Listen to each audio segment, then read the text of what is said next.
오늘 우리에게 주시는 말씀은 출애굽기 7장에서 9장까지의 말씀입니다.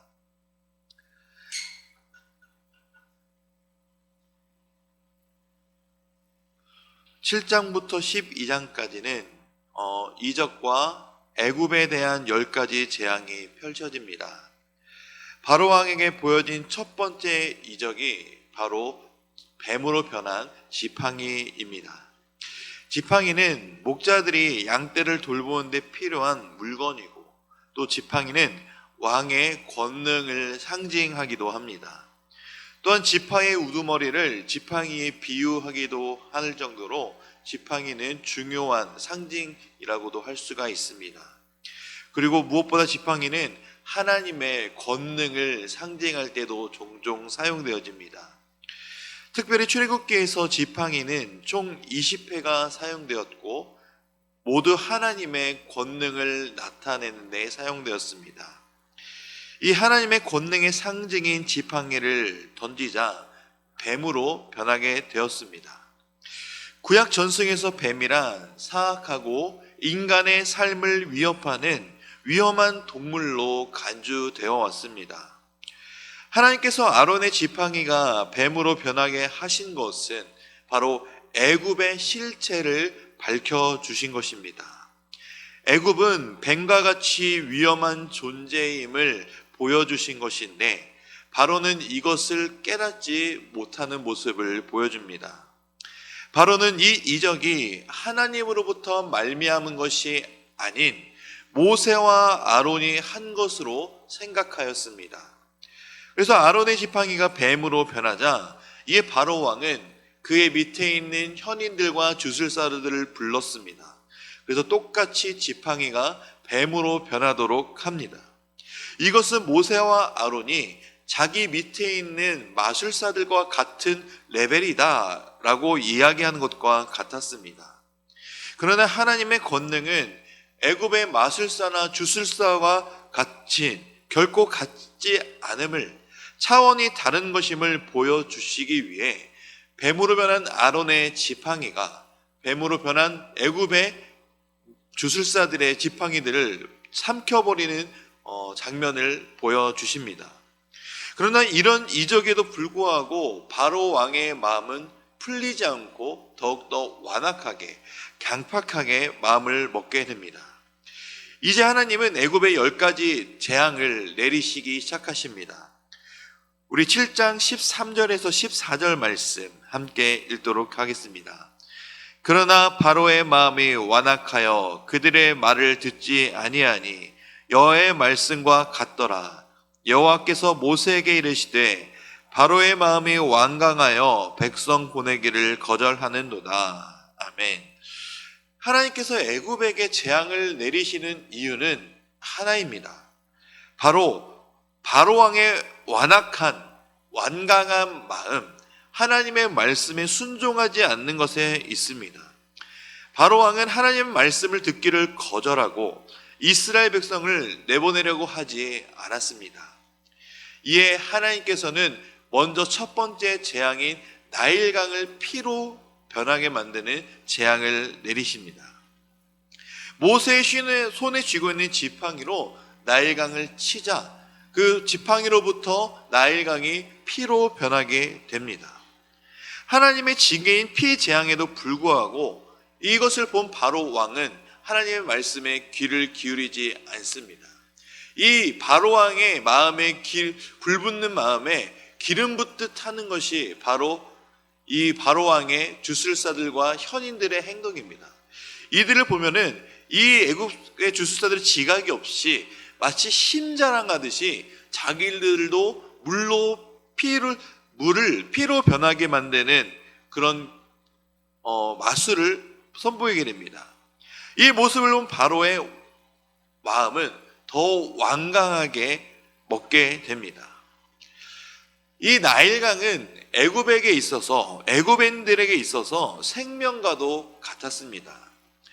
나일강으로부터 물과 양분이 풍부한 흙을 얻음으로 곡물 생산이 풍요로웠기 때문입니다. 또한 홍수로 나일강이 범람할 때면 두려움과 공포에 사로잡힌 하게 되는 것을 보게 됩니다. 이로 인해 애굽인들은 자연스럽게 나일강을 숭배하였고, 이 나일강의 신인 하피라는 신을 만들어서 경배하게 되었습니다. 하나님의 이런 첫 번째 재앙은 이런 나일강의 우상, 애굽의 가짜 신을 심판하는 심판이기도 합니다. 8장입니다. 완악한 바로로 인해 애굽은 두 번째 재앙을 맞이하게 됩니다. 바로 자기 백성을 내보내라는 하나님의 말씀에 바로는 또 듣지 않게 됩니다. 이로 인해 애굽 온 땅에 개구리가 가득하게 되는 재앙이 시작됩니다. 해마다 나일강이 범람한 이후 개구리들이 나일강의 갯벌 속에서 엄청나게 불어났습니다. 그리고 이것은 개구리의 여신인 헤카의 소관으로 여겼기 때문에 이 개구리 여신은 어떤 것을 상징하느냐, 풍요와 다산의 여신으로 숭배가 되어 왔습니다.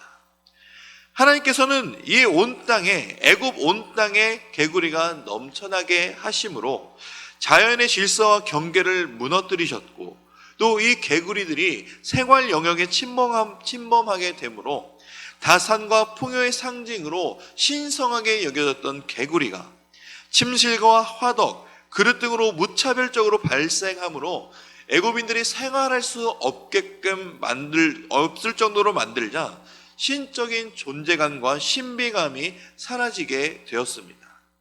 그리고 결국 개구리들이 죽어 그 사체로부터 악취가 발생하는 모습을 통해 개구리는 절대로 신적인 존재가 아님을, 그리고 하나님의 권능 앞에 아무것도 아님을 애굽 사람들에게 깨닫게 하기 위한, 그리고 애굽 안에서 살아왔던 이스라엘 백성들에게도 깨닫게 하기 위한 하나님의 심판이며 하나님의 재앙이기도 했습니다. 이제 이 개구리 재앙 이후 이제 이 재앙이 시작되죠. 사실 원어적으로 봤을 때 이것은 이가 아니라 모기라고 표현되어 있습니다. 개구리가 다 죽어버리고 이제 그 모기를 먹어야 되는 개구리가 없어지니까 모기가 많이 발생할 수밖에 없죠. 왜냐하면 먹이 사슬이 무너졌기 때문에 모기가 기하급수적으로 발생할 수밖에 없는 자연 환경입니다. 그러나 이 모기는 생태계의 파괴로 인해서 시작된 것이 아닌 하나님으로부터 시작되었음을 바로 보여주시기 위해 땅에 먼지를 치자마자 이 땅의 먼지가 땅에 먼지를 쳐서 모기가 생겨나게 하신 바로 하나님의 권능, 생태계의 파괴가 아닌 하나님으로부터 시작된 것을 보여줍니다. 근데 이 재앙부터 애굽 주술사들이 따라하지 못하는 모습도 보게 되죠. 그러나 이러한 재앙에도 불구하고 바로 왕은 여전히 그 마음을 완악하게 먹습니다. 그로 인해 또 네 번째 파리 재앙이 시작되고, 이 파리 재앙부터는 애굽 사람과 이스라엘 민족이 구별되기 시작합니다. 9장입니다. 앞서 4개의 재앙에서 바로의 마음이 살짝 흔들릴 뻔하였지만 그는 더 마음을 완강하고 완악하게 먹게 되는 모습을 계속해서 보게 됩니다. 하나님은 모세와 아론을 통해 이스라엘 백성을 놓아주라고 계속해서 말씀을 하지만 바로 왕은 이 말에 대한 또한 거절하는 모습을 거듭 보게 됩니다. 이에 하나님은 5번째 재앙인 전염병의 재앙을 내리십니다.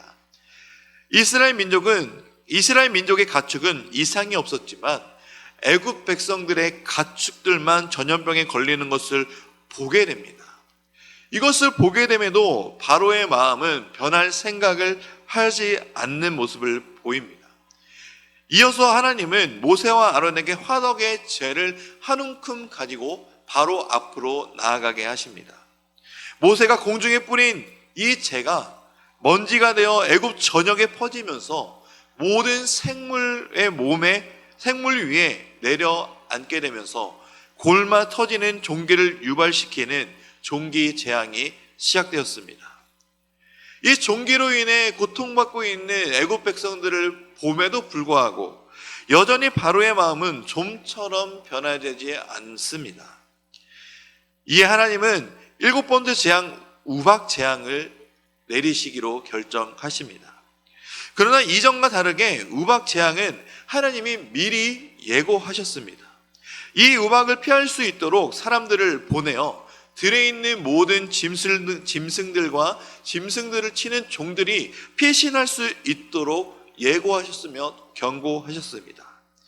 이전까지 하나님의 재앙을 보며 하나님의 말씀에 마음을 두었던 몇몇 애굽인들은 이 재앙을 피하기 위해 종들과 가축들을 집으로 들여보냈지만 여전히 하나님의 말씀을 듣지 않는 바로와 애굽 사람들은 그대로 들에 내버려 두어 이 우박의 재앙을 면하지 못하는 모습을 또한 보게 됩니다. 27절 말씀을 우리 함께 읽도록 하겠습니다. 바로가 사람을 보내어 모세와 아론을 불러 그들에게 이르되 이번은 내가 범죄하였노라. 여호와는 의로우시고 나와 내 백성은 악하도다. 이 우박 재앙에 이르러 처음으로 바로가 자기의 죄를 고백하는 모습을 보입니다. 그러나 이것은 진짜 죄를 고백하는 것이 아니라 이 우박 재앙을 모면하기 위한 순간적인 수단과 방편이었습니다. 진심으로 우러나온 죄의 고백이 아닌 재앙을 피하기 위한 모면으로 나온 말이었죠. 이것을 모세는 간파합니다. 그러나 간파함에도 불구하고 모세는 하나님께 기도하여 우박 재앙은 그치게 됩니다. 이 우박 재앙이 그치자마자 바로 왕은 다시 마음을 완악하게 먹습니다. 이 재앙을 통해서 이 재앙의 내러티브는 계속해서 반복이 됩니다. 하나님께서 바로 왕에게 모세와 아론을 보내셔서 이 자기 백성들을 보낼 것을 명령하시지만 바로 왕은 완악하게 마음을 먹었고 이 백성을 보내지 않습니다. 그래서 하나님께서는 이 재앙을 내리시고 또 바로 왕이 그때 잠깐 회개하는 모습을 통해 하나님께서 그 재앙을 그쳐주시지만 다시금 마음을 완악하게 먹음으로 말미암아 하나님의 재앙을 받게 되는 어리석은 모습을 보게 됩니다. 이 하나님의 말씀을 듣지 않는 바로의 모습을 보며 우리의 모습은 어떠한지 한번 돌아봤으면 좋겠습니다. 하나님께서 우리에게 주신 그 은혜, 하나님께서 우리에게 우리의 기도를 들어주신 기도의 응답에도 불구하고 그 이전의 은혜를 잊고 살아가는 우리들의 모습이 하나님의 말씀에 완악하게 마음을 먹었던 바로의 모습과 같지 않은지 우리는 우리들의 모습을 한번 돌이켜볼 필요가 있습니다. 그럼에도 불구하고 하나님의 은혜가 우리에게 있기 때문에 여전히 우리는 나약하고 완악함에도 불구하고 하나님의 은혜가 우리를 살리고 계신다는 것을 기억하고 믿으시기 바랍니다. 이것을 기억하시면서 이제 출애굽기 7장에서 9장까지의 말씀을 경청하겠습니다. 주의 말씀은 내 발의 등이요 내 길의 빛이니이다. 아멘. 제 7장.